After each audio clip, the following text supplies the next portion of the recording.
channel is sponsored by the Orchid Supply Store. It is literally your one-stop shop for anything and everything you could possibly need orchid related. And they even sell orchids. Use my name code Hillbilly in the code section for a 12% viewers discount. So go check them out, y'all. Hey y'all, it is Paula with Hillbilly Orchids. Welcome back to my channel. I hope everybody's having a fantastic day. Got a little bit of bad news here. One of my new phals got crown rot. Yeah, Phalaenopsis are not that easy to keep from getting crown rot. My guys get it because my humidity is way too high for them. They can't hack it. They can hack the heat, but they do not like that high humidity. They absolutely, they are more apt to prefer like 50% humidity. This right here, the regular moth phals do not like this. So what I'm going to do is I'm going to really look this plant over. I'm going to show you some first signs to recognize, which is this yellowing on the inside of the leaf. You see the outside of the leaf is still good. This is a key indicator on a leaf that something is going on. And if you notice it, it's happening sort of like in the middle of this leaf. So you can see this is where the leaf fell off, and of course you can see the moldy rot stuff that is happening to this plant. Now sometimes you can save these plants, sometimes you can't. Phalaenopsis are a single axis plant, and they do not have any reserves or backups. So what they have is what they have. They have these leaves, and that is it. So what we're going to do is we are going to take this plant out of the pot and check it out. Now you can see this, oh, well, see, that didn't make it too well either. Yeah, it's dead on this part, but this part's still alive. So this one it was going to eventually go anyways, but as you can see too, the rot is taking out the stem. You can see up the stem that it's still green on the top. So it definitely still has rot going on in there. But let's get that out of there. And see, I really should have repotted these guys soon after I got them, but I didn't have the potting media, and Ken has been out of the potting media, so it kind of made it a little difficult for me to be able to do that. So yeah, I'm having to make some coconut husk, so I'm in the process of getting that made. And he had sent me some small husk, which I'm going to check it out. It came in the mail, and I just haven't had a chance to check it out as of yet. But as you can see, oops, the roots, there's nothing wrong. I mean, it's got good roots. Sometimes you can save them, sometimes you can't, and sometimes they will throw a cakey because they're trying to survive. So that's what you have to look out for, is that, you know, they want to live. They want to pass on their genes and their genetics. So they definitely want to survive. But this bark is just, ugh. I don't know about this stuff. I mean, I don't know. This came from and of course it's got the plug, so yeah, that's a big no-no in my environment too. That plug stays entirely too wet and causes issues like rot, which is probably half the problem. So I'm going to have to get the other one repotted fast before something like this happens to her. So let's undo this spike, these little things, get the spike out of the way. Now sometimes I'm going to leave that spike on because it is definitely still alive, and it could throw keikis off of these nodes. So we'll have to see. Actually, look at that. There's not like one live root actually in this sponge, in this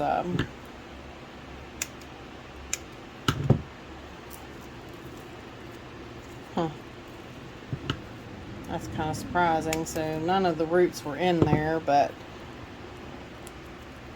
it's because they died off at some point.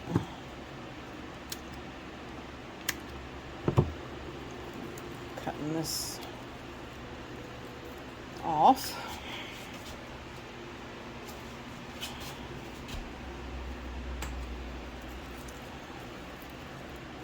Yeah, these are some newbie tips to look out for, especially with phals that are, you know, having crown rot issues.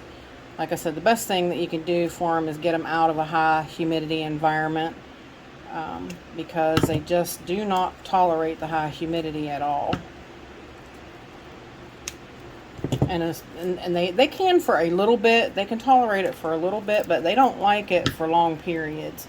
And I have not been able to really get the humidity down in my grow space lately. It really... those are alive, but the tops were dead, so I went ahead and cut them off because I don't want stringy, long roots on it anyway. So, let's get that stuff out of our way.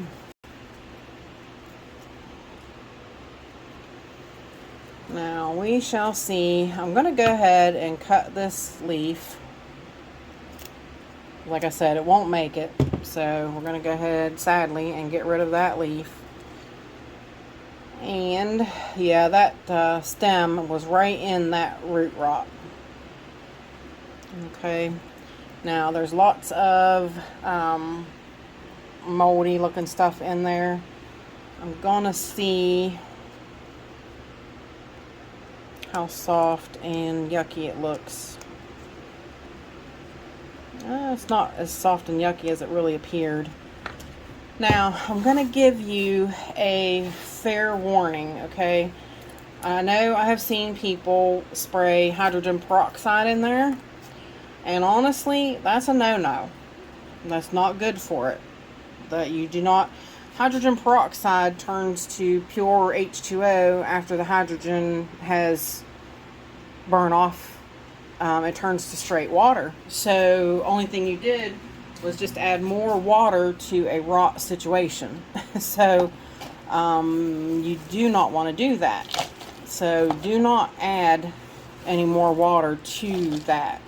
Like I said, you'll be making the situation a lot worse. So the best thing you can do is try to dry it out more. Now, what I do sometimes is I take a Q-tip or a cotton ball, just a regular old Q-tip. Doesn't have to be anything special, spectacular, or anything like that. And I actually dab it and try to dry that crown. Now really, I don't see too much happening now. I mean, there's not too much wetness there or anything like that. Then I take my cinnamon, my regular cinnamon, and I dump a bunch right down in that crown. And I try not to get it on the roots because this is drying. This will dry up a root in a heartbeat, so always try to avoid the roots. And then I'm going to pack it in there. I'm going to pack it down as good as I can and pack it in that crown. And that's it. Now we're going to see what happens with this. I could take, because I want to try to save the plant, which I just wanted to throw a keiki, but like I said, this leaf will go. This leaf will die. It's already yellowing in the center, and that's an indication that it's going to go. It will not turn back.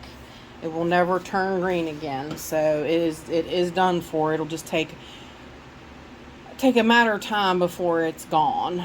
Now what I could do is I could try, since this spike is still alive, I could try to get these nodes to pop a keiki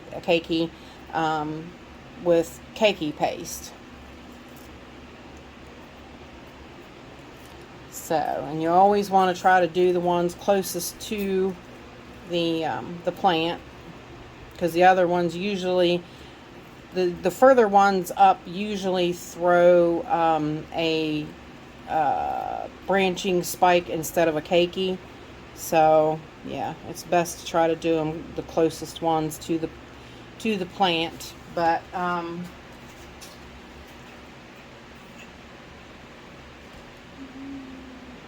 what I do with my keiki paste? Oh, there it is. I couldn't find my keiki. I've used it a lot, as you can see. It's Keiki Power Pro, and all you do is you peel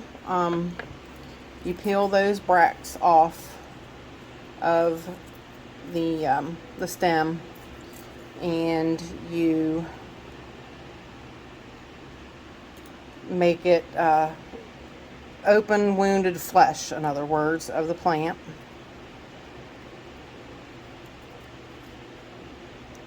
So that the keiki paste can get inside. And you just take a lot of the paste and take it around the wound.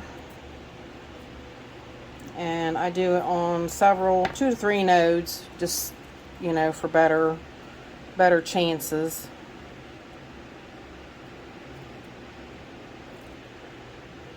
Now, I do, I have another one of these plants. Only reason I'm trying to save this one is because this is my favorite plant. And basically that is it. Now, I'm not going to pot it up or anything as of yet, so I'm going to have to try to keep these roots moist, I spray them. I'll spray them off daily with regular water. This is just my regular clean water. I'll just do a spritz like that daily so that the roots are light green in color. Oh, I got my hand in keiki paste. I knew I would. And not getting it back on the crown or the plant, just the roots. And I will set it back in its pot for now, just till we can see what's going to happen with this plant, because from here you don't know what's going to happen. It could live, it could die, we don't know. So there is some newbie tips for how to take care of a Phalaenopsis with crown rot, and some signs to look for. You can look for those signs in a grocery store or a nursery or wherever you're looking for your plant at. You can definitely look for those signs and make sure that you're buying a good healthy plant. So here is the other one like it. This is the one I need to get repotted, but for now I am going to take this out of this room because I do not want this plant getting crown rot.